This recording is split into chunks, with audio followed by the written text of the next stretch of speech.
Welcome back as we continue to move along here with our draft grades for each NBA team, and we are going to be continuing on here with the Western Conference, starting from the bottom to the top of the standings. And the Portland Trailblazers were at the 7th overall pick, and they decided to take Donovan Clingan, who is a very solid prospect, and I do like the value here in terms of the pick. The fit with the rest of the roster is where I have some concerns, considering the fact that they already have DeAndre Ayton and Robert Williams III, which they traded for, both of them last year, and I would imagine there's going to be another move coming, but at the same time, I don't know how much value Ayton or Williams have, so we'll have to see there. Now, I prefer them to create a little bit of a logjam at the center position as opposed to the guard, where for years now they have been sort of struggling with how to develop their young guards, considering the fact that Damian Lillard was in town and they couldn't necessarily get their full run time. You know, of course, Anthony Simons is the big one, but now with Scoot Henderson as well and Shaedon Sharpe, there are a lot of guards there already that are pretty raw in some ways, and I wouldn't want them to make it any more complicated there.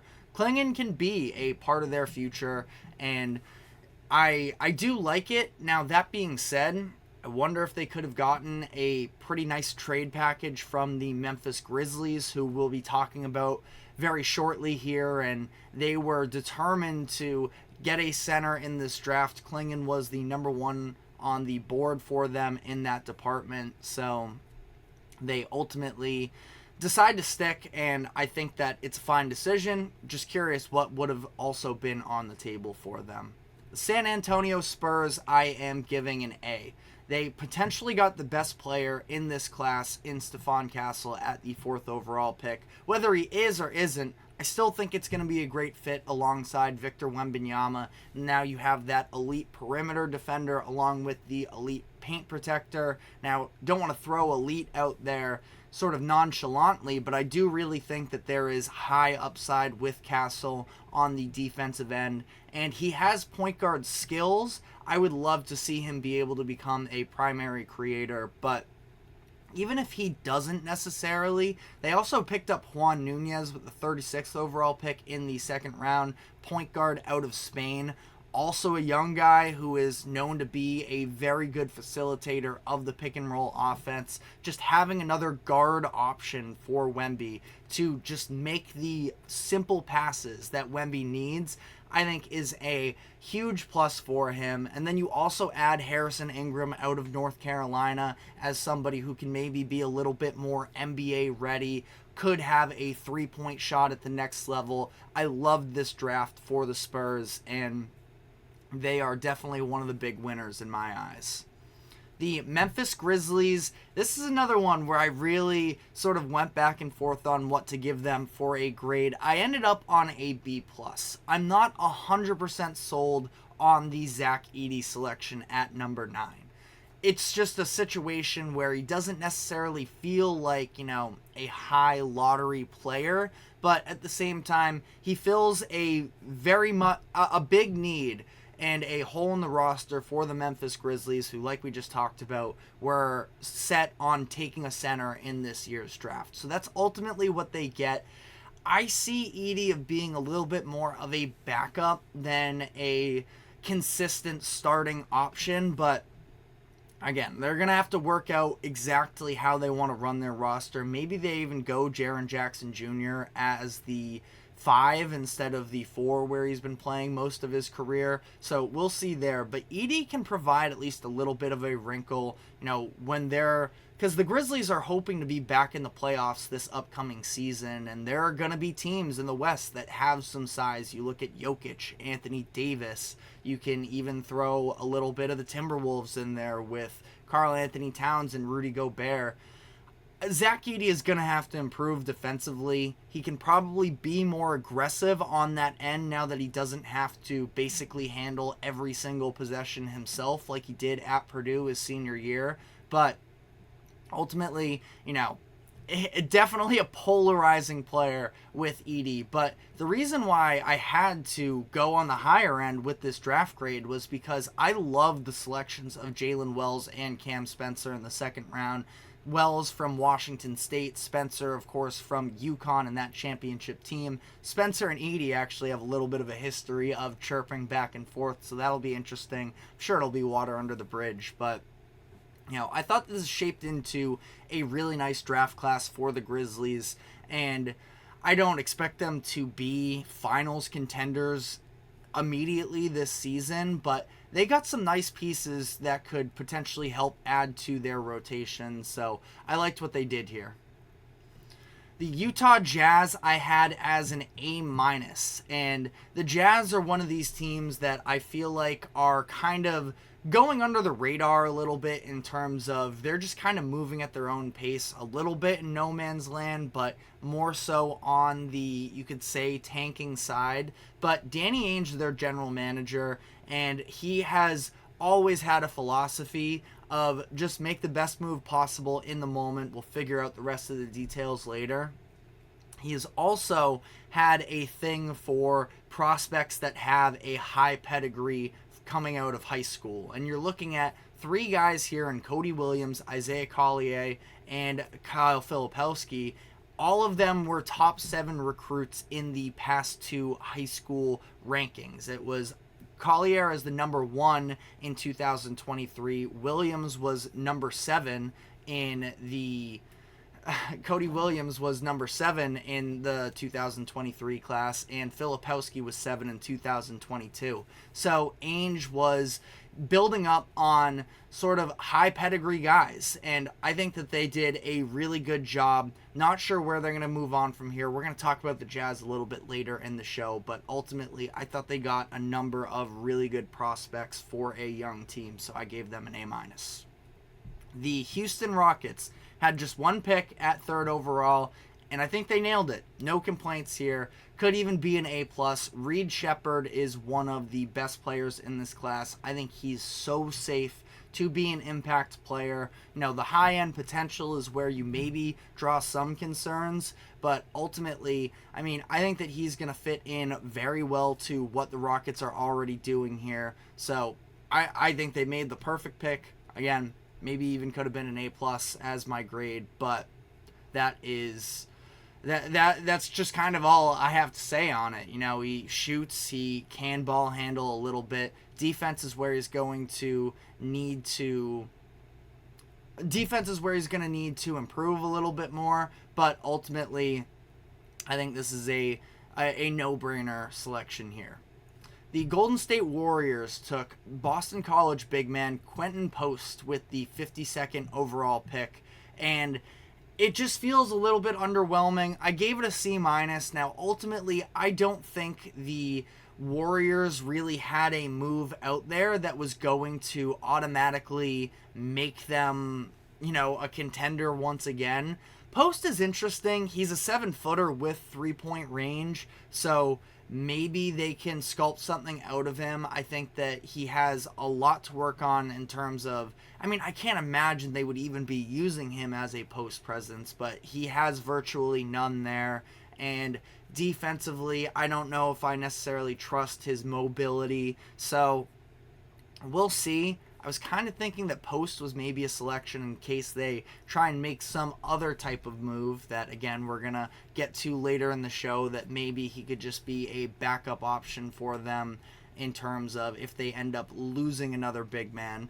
But I gave them a C- because, again, I don't know if Post is ever going to translate to an NBA talent. The Warriors were limited on picks, limited financially, so I'm not going to kill them for the selection, but it does feel a little bit underwhelming. The Sacramento Kings also just 1 pick, Devin Carter, 13th overall. I do really like this pick for them. I think that Carter is probably a little bit of the higher end version of what they were hoping for with Davion Mitchell when they took him in 2022, I believe, was the class that he came out in. And I think that he's going to provide the defense, the playmaking on offense. He's just a dog. He works extremely hard. And I mentioned the Davion Mitchell comparison because the Kings traded Davion Mitchell ahead of the second round yesterday, probably to make some more room for Devin Carter in this situation. I stand by it. I think it's the right decision. And, there's these rumors that Fox is waiting on seeing what the Kings do as to whether or not he's going to re-sign with the organization. But I think it's a pretty good pick, if you ask me. And I expect Fox to be back there. And I like the core that the Kings have right now. Is it championship contention level? I'm not quite sure about that, but I think this was easily the right move for them at 13.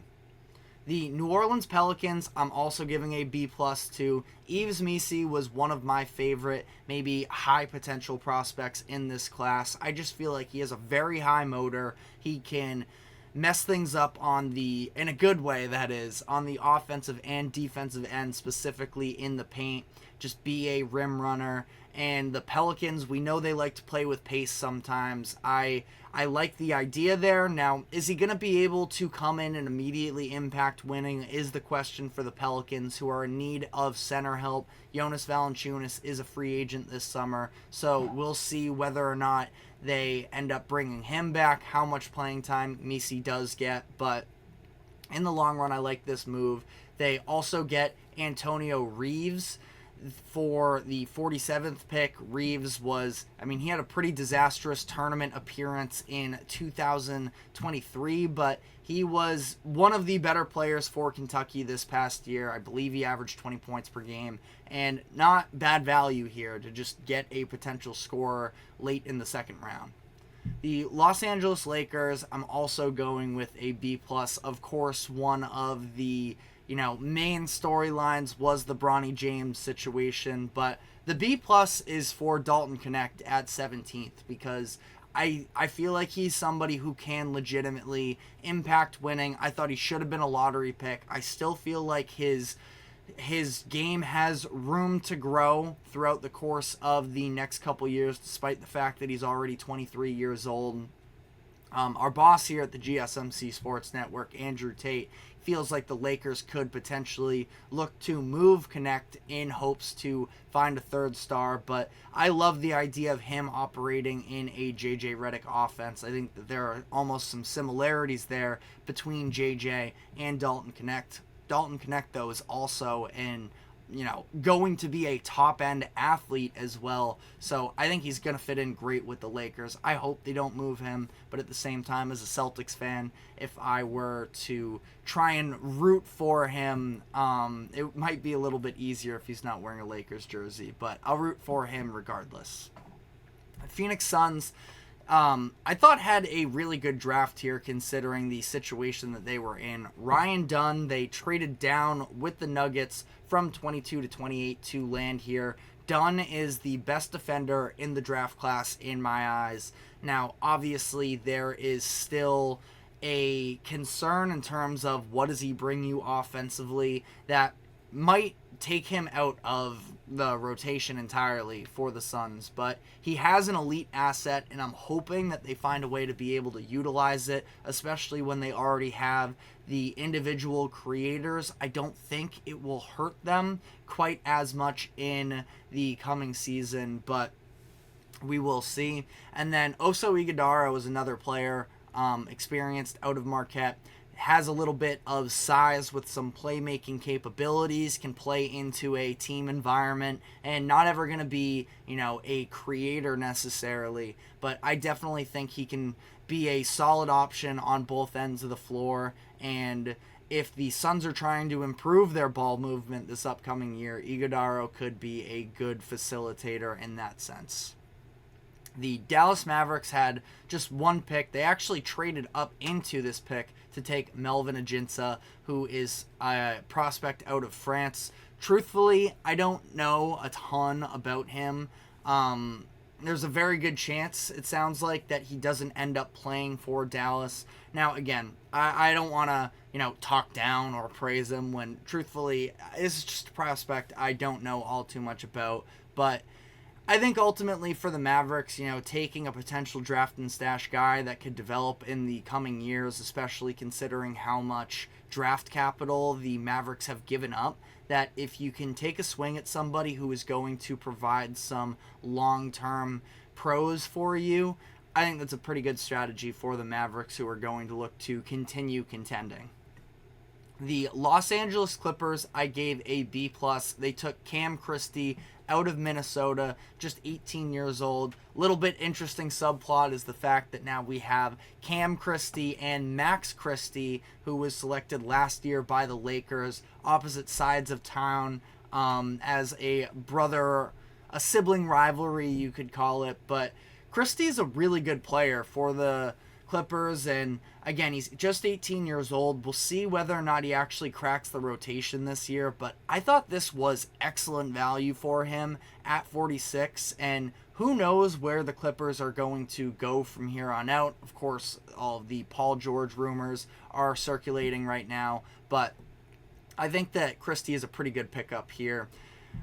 Minnesota Timberwolves, I gave them an A- for their 2 first-round selections of Rob Dillingham and Terrence Shannon Jr. The trade up for Dillingham was probably the biggest move of the entire draft, and I understand some concerns defensively, but I love the fact that they got aggressive here and weren't just kind of happy to play it out, see how next year works out, and work from there. They took immediate action, did so with a very low price point as well to go get Dillingham.